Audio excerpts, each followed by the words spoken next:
વળી એક એક્સિડન્ટ, એ જ જે છે આપણા રેલ મંત્રી નહીં પણ રેલ મંત્રી પશ્ચિમ બંગાળની અંદર ત્રિપુરા અગરતલાથી બંગાળના શિયાલદા જઈ રહેલી કંચનજંગા એક્સપ્રેસ ન્યૂ જલપાઈગુડીથી નજીક હતી અને એનો અકસ્માત થયો. ટ્રેક પરનું સિગ્નલ ફેલ હતું, એટલા માટે પાયલટને દોષી ઠેરવવામાં આવ્યો છે અને 9 લોકોના મોત થયા છે, 41 લોકો ઇન્જર્ડ થયા છે.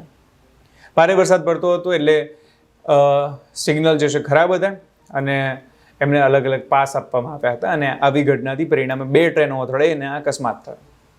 પ્રશ્ન એ જ ઊભો થાય છે કે આટલા અકસ્માતો થાય છે, આપણે બધાએ ઓડિશાનો જે અકસ્માત જોયો છે, કેટલા લોકોએ પોતાના જીવ ગુમાવ્યા હતા, લાશોના ઢગલા પડ્યા હતા, એમાંથી એક બાપ પોતાના દીકરાને શોધી રહ્યો હતો. એ વિડીયો આપણે બધા હજુ સુધી ભૂલ્યા નહીં હોઈએ.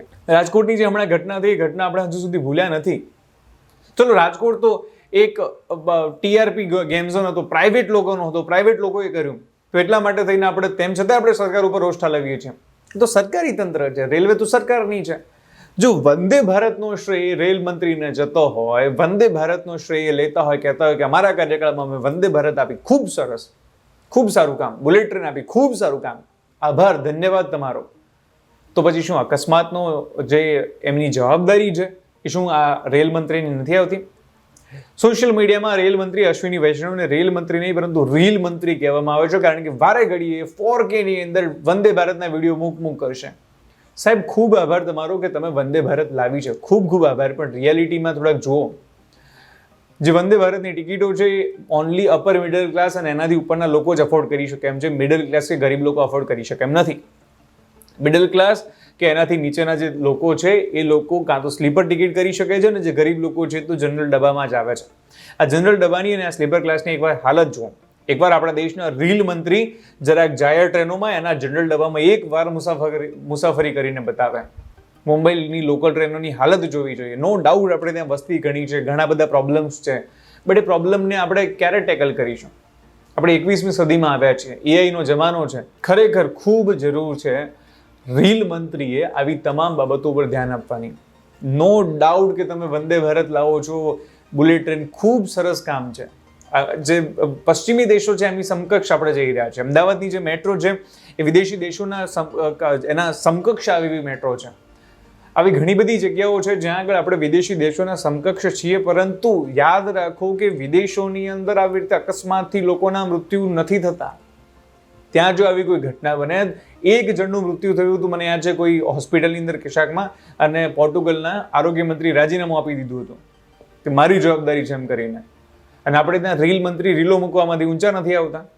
બાઇક લઈને જઈ રહ્યા હતા તો બાઇકમાં ગયા, એના વિડીયો સામે આવી ગયા કે રેલ મંત્રી તો ત્યાં બાઇકમાં ગયા છે. કેટલા લોકોના જીવ ગયા, કેટલા અકસ્માતો થયા, કેમ જવાબદારી ન લેવી જોઈએ? લેવી જ જોઈએ. એક વ્યક્તિનો પણ આ દેશની અંદર જો જીવ જાય ને તો એની જવાબદારી લેવી જ જોઈએ, કારણ કે દરેક વ્યક્તિના જીવની કિંમત છે. રેલવેમાં કોઈ વ્યક્તિ બેસે છે તો તમને ટિકિટ આપે છે અને ટિકિટની સાથે તમને એવું પણ કહે છે કે તમે મને સર્વિસ આપશો. સર્વિસ નથી આપી શકતા. જનરલ ડબ્બાની પણ ટિકિટ હોય છે, એમાં પણ જે છે પ્રોપર સર્વિસ નથી મળતી. સ્લીપર ક્લાસની અંદર પૈસા ભરે છે, સીટ લે છે તો સીટ નથી મળતી. અને સેફટીની તો વાત જ મૂકી દો, કારણ કે આવા સમાચાર સામે આવતા રહે છે અને લોકોના જીવ જતા રહે છે. ખરેખર લોકોએ આવી બેઝિક બાબતો પર પ્રશ્નો પૂછવાની બહુ જરૂર છે. તમને આ વાત, તમને આ દુઃખ ત્યાં સુધી નહીં સમજાય, ત્યાં સુધી તમને આ બધી વસ્તુઓની ગહનતા નહીં સમજાય, જ્યાં સુધી એ અકસ્માત થયેલી રેલવેની અંદર તમારું કોઈ પરિવારજન નહીં બેઠું હોય. જે દિવસે એમાંથી એક નામ તમારા કોઈ પરિવારજનનું આવશે ને, તમને તરત જ સમજાશે કે આ વ્યક્તિ જે કહી રહ્યો છે ને સાચું કહી રહ્યો છે. તમને તરત સમજાશે કે ના, આ બધી જવાબદારી સરકારની છે. નો ડાઉટ આપણે કોઈ પણ પાર્ટીને સપોર્ટ કરતા હોઈએ, પણ સાચી બાબતોમાં ઢાંક પીછોડો ન કરવાનો હોય. ત્યારે એવું બનશે કે વળી પાછો એક ટ્રેન અકસ્માત થશે, અને એ વખતે જે ટ્રેન અકસ્માત થશે એ વખતે જે 2 ટ્રેનો અથડાશે એની અંદર તમારા પરિવારનું કોઈ બેઠું હશે અને માથે ઓઢીને રડવા સિવાય બીજો કોઈ તમારી જોડે ઓપ્શન નહીં હોય એ વખતે. માટે સરકારને અત્યારથી જ પ્રશ્ન પૂછવાની શરૂઆત કરવી જોઈએ.